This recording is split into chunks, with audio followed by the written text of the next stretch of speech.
안녕하십니까. 신앙이 삶이 되고 삶이 신앙이 되는 시간, CBS-TV 신앙산책의 진행을 맡은 김충만 목사입니다. 오늘은 릭 프로그래밍 파운데이션 비영리 단체를 설립하시고 또 미미송 TV 채널 운영을 하시면서 교계뿐만이 아니라 많은 한인들에게 정말 정치적으로 또 교육적으로 역사적으로 많은 정보를 제공해 주고 계신 우리 미미송 대표님 모셨습니다.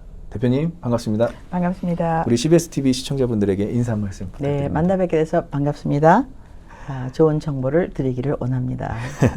예, 대표님께서 오랫동안 그 목사님들의 통역 사역을 해오셨다고 들었습니다. 네. 통역이 단순히 언어 전달을 하는 것을 넘어서 복음을 잇는 통로라고 저는 생각을 하는데요. 실제 선교 현장에서 또 목회 현장에서 통역을 통해서 복음이 전해지고 또 개인이나 공동체가 변화된 그 사례들을 소개해 주실 수 있을까요? 그리고 이 사역이 갖는 영적 의미도 함께 나눠주시면 감사하겠습니다. 좋은 질문이신데요. 저희는 교회를 설립할 뿐 아니라 네. 극동에 또 통역 사역을 오래 하게 되었습니다. 네. 근데 통역을 통해서 느낀 것은 뭐냐면은 하나님 말씀이 영이기 때문에 하나님 말씀이 생명이기 때문에 말씀이 전달되는 곳마다 목회가 살아나고 동네가 살아나고 또 교회가 확장돼서 굉장히 포지티브한 영향을 미칠 뿐만 아니라 많은 교회 성장을 경험하고 있는데 특히 저희는 이제 킬리만자로 산을 중심으로 해서 이제 케냐 그다음에 세 나라 케냐를 중심으로 한 세 나라 접경 지역이 있습니다. 탄자니아 케냐를 중심으로 이제 복음을 전하고 현재는 수십 개의 교회가 스스로 자생하는 이제는 그런 우리가 귀한 현상을 목격하고 있습니다. 네, 네. 또 통역뿐만이 아니라 더 그것을 확장해서 그렇죠. 교회를 또 세우는 일도 네네, 하고 계시네요. 네네. 그래서 제가 생각하기로는 이제 통역 사역이 정말 단순히 언어적 기술이 아니라 사명이라고 생각을 합니다. 말씀을 전달하는 통역자로서 반드시 갖추어야 될 그 목사님만의 영적 태도와 또 준비는 무엇인지 또 이 길을 준비하는 다음 세대 통역자들이 있거든요. 그래서 그 통역자들에게 혹시 전하고 싶으신 조언이 있다면 말씀해 주시면 감사하겠습니다. 소중한 질문 감사를 드리고요. 사실 말씀을 통역한다는 것은 하나님의 법을 선포하는 일이기 때문에 하나님의 법이 무엇인지를 알아야 되는데 하나님께서 이제 우리에게 하나님과 사람이 분리된 이후로 우리가 그 낙원을 쫓겨난 이후로 하나님의 말씀을 생명을 가질 수 없도록 쫓겨난 이후로 하나님께서 2000년 전에 오셔서 성취하신 일이 무엇이냐면은 첫 번째는 원수된 사람과 화목을 하셨습니다. 그래서 이건 하나님과 사람이 화목할 수 있던 메시지라는 코어가 굉장히 중요하고요. 그 다음에 두 번째는 하나님께서 우리에게 새로운 법을 주셨습니다. 이제는 죄와 사망의 법에서 해방되어서 우리가 생명의 성령의 법으로 옮겨졌다 하는 중요한 메시지를 전달하는 우리가 엠바서더, 대사라는 것을 우리가 이해할 때 이것은 엄청난 사명일 뿐 아니라 대사는 누구를 대표합니까? 대통령이나 왕을 대표하지 않습니까? 그래서 우리가 왕 대신 예수 그리스도가 하신 일, 성취한 일을 선포하는 전달하는 굉장히 중요한 일이라고 생각을 합니다. 생명을 살리는 일이기 때문에 생명을 살리는 생명운동에 참여한다는 마음으로 이제는 하나님 말씀을 통역하는 것은 대단히 중요하다고 생각을 합니다. 예. 저도 참 통역 사역하시는 분들 보면서 참 대단하다고 생각했는데 오히려 이러한 말씀 사역 또 말씀 통역 사역이 정말 하나님의 사명으로 온전히 감당해야 된다는 것을 다시 한번 또 깨닫게 됩니다. 네, 그렇습니다. 좀 민감한 주제이긴 한데 최근 이제 미국 사회에서 네. 정치적 갈등이 심화되면서 네. 한간에는 이제 독립전쟁이라는 표현까지 나오고 있습니다. 네네. 특히 트럼프 대통령 중심으로 다양한 이제 신학적 견해와 해석이 나오고 있는데 이 미국에서 살아가고 있는 이제 한인 이민자들이 네. 이러한 상황을 어떠한 좀 관점으로 바라봐야 할까요, 목사님?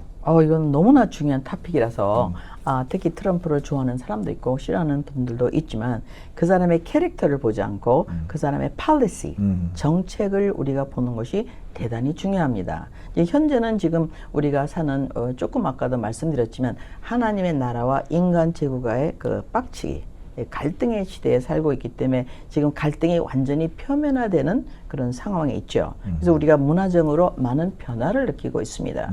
그래서 트럼프가 추구하는 것이 무엇인지를 우리가 그의 정책, 특별히 어디서 알 수가 있느냐? 1월 20일 2025년에 그의 취임 연사에서 알 수가 있습니다. 그는 이제 뭐를 선포했느냐? 미국의 자유를 선포했어요. liberty.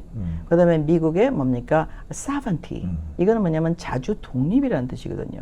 그리고 세계 평화를 선포했습니다. 세계 평화를 이루는 것이 자기의 레가시라고 얘기를 했죠. 이 세 단어는 서로 연결되어 있습니다. 근데 이 세 단어는 우리가 언제 들어봤던 단어냐? 필그림이 영국에서 국교에서 도망쳐서 미국을 올 때 들어왔던 단어들인 것입니다. 트럼프는 우리한테 무엇을 알려주고 있느냐? 미국의 자유가 침해를 당했다. 미국의 자주 독립권이 침해를 당했다. 그렇기 때문에 그것의 수단으로 많은 전쟁이 왔다. 이것을 자기가 종료시키겠다는 것을 2025년 1월 20일에 발표를 했습니다. 그 말은 무엇이냐면 이거는 영적 전쟁을 떠나서 문화전쟁, 정치전쟁이라는 것을 알 수가 있죠. 트럼프는 2025년 당선되고 나서 2026년이 되면서 첫 번째 한 일이 무엇입니까? 성은 남자와 여자가 두 사람밖에 없다. 이건 우리가 다 아는 거지만 그만큼 우리가 침입을 받았다는 얘기죠. 두 번째는 뭡니까? 이제 국경을 막겠다. 그 말은 뭐냐면 미국은 이민자의 나라인 것입니다. 유럽에서 많은 사람이 이민을 1800년도 후반에 왔는데 합법적인 이민이 아닌 불법을 통해서 나라가 혼란스럽게 되고 경제가 파괴되는 일을 막겠다. 그리고 마약의 유입을 막고 테러리스트의 유입을 막겠다는 것은 국가의 아주 가장 중요한 일이죠. 예를 들어서 대한민국이 국경을 다 열었다. 그래서 다른 나라에서 수천만 명이 들어왔다. 이건 있을 수 없는 일이죠. 이제 국경을 이제 합법적인 이민자에 한해서 들어오게 하겠다는 강력한 정책을 펴고 있습니다. 또 이제 경제적인 독립을 위해서 이제 새로운 다시 reindustrialization, 즉 산업을 다시 살리는 일을 이제 뭡니까? 테리프, 이제 관세를 통해서 하고 있습니다. 결국에는 그는 무엇을 선포하고 있느냐? 1776년에는 영국으로부터 이제는 영토적인 독립을 했습니다. 그 다음에 몬로 때 1823년에는 이제는 정치적인 독립, 영토, 정치적인 독립, 그리고 군사적인 독립을 어느 정도 이루었습니다. 그리고 이제는 트럼프 때는 그가 추구한 것이 무엇이냐? 경제적인 독립을 원하고 있습니다. 그래서 사실은 미국이라는 나라는 누구로부터 독립했느냐? 대영 제국으로 독립을 했다. 그래서 미국의 애국가를 보시면 그들의 전쟁이 얼마나 치열했는지를 알 수가 있습니다. 그래서 미국의 정책을 이해하는 것은 이민자로서 굉장히 중요합니다. 그 정책을 이해할 때 우리는 투표를 바르게 던질 수가 있게 됩니다. 그래서 지금 미국이 현재 싸우는 정책에 지금 현재 좌우가 갈려 있죠. 좌파 우파가 아니라 좌우가 갈려 있습니다. 그래서 우리는 누구한테 우리의 보팅을 캐스트 하겠느냐 하는 것은 대단히 중요하고 역사적인 고찰이 필요하다고 생각합니다. 네, 이런 정치적 양상을 우리가 파악할 때 바른 역사관을 갖고 그렇죠. 또 그런 정책의 옳고 바름을 네. 좀 옳고 그 그름을 우리가 판단하는 기준이 굉장히 중요하겠네요. 네, 성서적인 기준에 의해서. 네, 그렇죠. 감사합니다. 중동 지역의 이야기를 또 빼놓을 수가 없겠는데요. 이른바 기름 전쟁이 세계 경제에 큰 영향을 미치고 있는 것 같습니다. 이러한 국제 정세가 미국 경제와 우리의 일상에 좀 많은 영향을 주고 있는 것 같은데요. 앞으로 목사님 예측하고 있을 또 흐름이나 이런 어떤 가능성, 일어날 수 있는 가능성에 대해서 이야기해 주시면 감사하겠습니다. 감사합니다. 이것도 역시 굉장히 중요한 질문인데 감사를 드리고요. 사실은요, 미국은 이제 패권을 차지하기 시작한 것은 1945년 이후인 것입니다. 바로 전에 놀만디 상륙작전 1944년을 통해서 군사적인 우위를 차지하기 시작을 했습니다. 그러고 나서 이제는 굉장히 컨플릭트가 격화된 것은 언제이냐? 1972년에 미국에 있는 경제가 석유를 중심으로 한 fiat currency, 그러니까는 담보가 이제 없는 돈으로 바뀌었습니다. 그래서 근본이제가 없어졌어요. 그게 1971년입니다. 그리고 1979년에 근본위로 바뀌었을 때 71년에 바뀌었을 때 모든 기축통화 석유 트랜잭션을 US 달러로 하게 되었습니다. 그런데 그러고 나서 1979년에 석유의 20%와 가스의 25%를 물동량을 컨트롤하는 중동에 많은 사고가 날 적에 사실은 트리거 포인트가 무엇이냐면 바로 이란의 그 이슬람 혁명이 일어나게 되었습니다. 그래서 이슬람의 혁명이 일어나게 돼서 어떻게 됐습니까?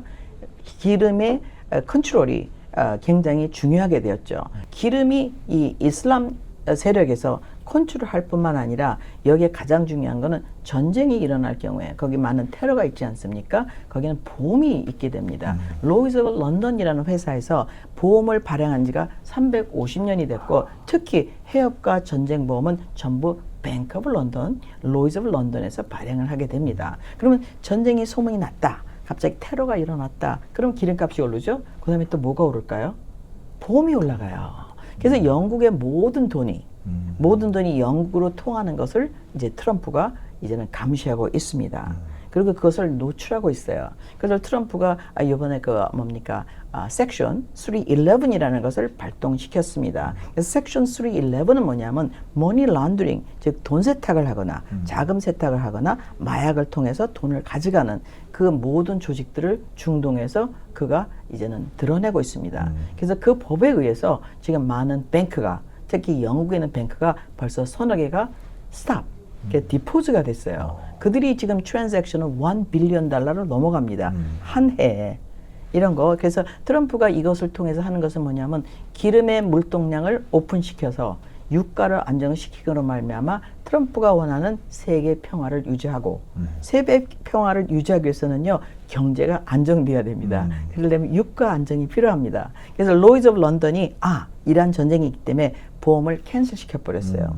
이란 전쟁이 2월 28일 났는데 캔슬됐습니다. 트럼프가 즉각적으로 미국의 국가보험을 공급했습니다. 그 말은 무엇입니까? 이제는 영국 뱅크 오브 런던에서 컨트롤하는 기름의 유통의 보험을 트럼프가 테이크오버 했어요. 트럼프가 그 보험을 제시할 뿐만 아니라 영국의 지시를 받는, 왜 지시를 받게 되냐면 사실은 이란은요 우리랑 가까운 나라였습니다. 1908년에 기름이 발견되면서 이제 엄청난 역사적인 turmoil, 격동의 시대에 접어들었습니다. 1960년대까지도요 굉장히 우리나라랑 친했어요. 오히려 자원이 있다는 게 그들에게는 좀 그렇죠. 그리고 또 그들의 자원이 이스라엘하고 굉장히 친했습니다. 그래서 이스라엘이 1948년에서 독립돼서 현대화되는데 최고의 공신자가 이란이에요. 기름을 달다 되었습니다. 근데 1979년에 코메니 혁명이 일어나면서 상황이 바뀌었죠. 그래서 갑자기 원수가 되었습니다. 그래서 세상은 어떻게 됐어요? 첫 번째는 이제 세계 기축통화가 달러가 담보 없는 달러, 즉 뭡니까? 금 본위제에서 그냥 페이퍼 커런시로 바뀌고, 그 다음에 두 번째는 뭡니까? 기름을 그들이 컨트롤하면서 이제는 보험까지 컨트롤하는 아주 세계의 화약고가 되었습니다. 트럼프는 이란의 공격을 통해서 기름을 이제는 오픈시키는 거죠.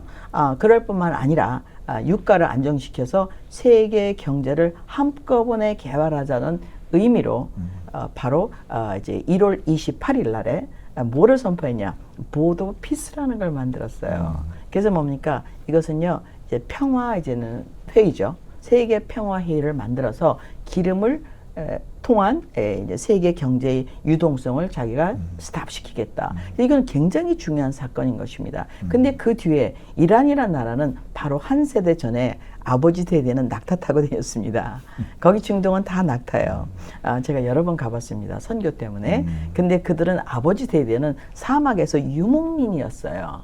근데 갑자기 기름 때문에 부자가 됐습니다. 그 기름 뒤에 모든 그들의 율동량, 정제, 그 다음에 그들의 보험, 이걸 컨트롤하는 나라는 불행하게도 대영 제국인 것입니다. 그래서 그것을 트럼프가 종료시키고 세계 평화를 위해서 이란에서 지금 전쟁을 계속하고 있기 때문에 이란 전쟁의 결과는 이제 굉장한 극동에도 영향을 주게 됩니다. 그래서 이란 전쟁의 종료와 함께 트럼프는 누구를 방문하게 되느냐? 시진핑을 방문하게 되죠. 거기서 좋은 일이 있으리라고 봅니다. 네, 목사님 귀한 통찰 또 정치적 해석 감사합니다. 감사합니다.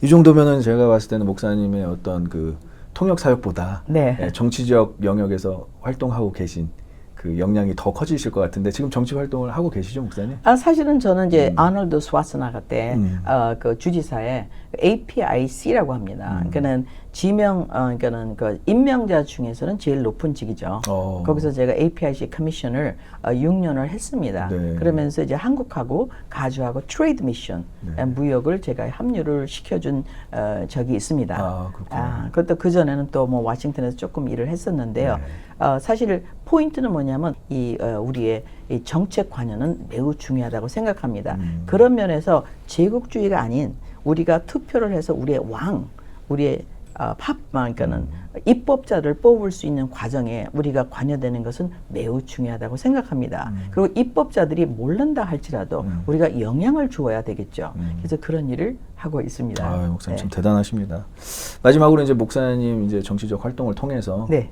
이루고 싶은 하나님 나라 비전과 혹은 이제 시청자분들에게 나눠주실 이제 기도 제목이 있다면 마지막으로 말씀해 주시면 감사하겠습니다. 네, 우리 주님께서 이제 2000년 전에 오셔서 엄청난 선포를 하셨습니다. 내가 다 이루었다. 무엇을 이루었을까요? 이제는 죄에 대한 일이 끝난 것입니다. 하나님의 나라가 끝난 것이 시작됐죠.